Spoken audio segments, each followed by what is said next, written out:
প্রশাসন জবাব ভিতর কালো হাত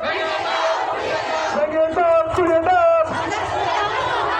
ভিতরে রাস্তা না চলাইতে চলাইতে ভিতরে রাস্তা না এই বাংলায় রাস্তা না ভিতরে রাস্তা না এই বাংলায় থাকবে না হামলা কেন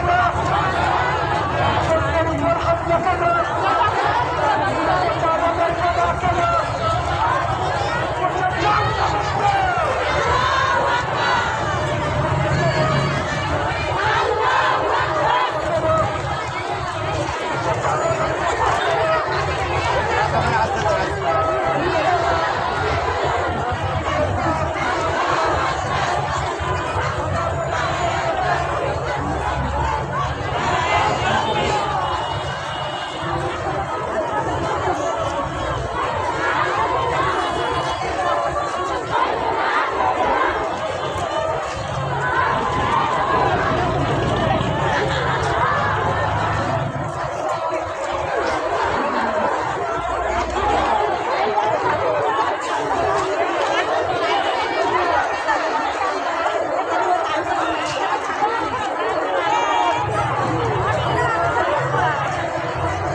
নির্বাচনী সহিংসতা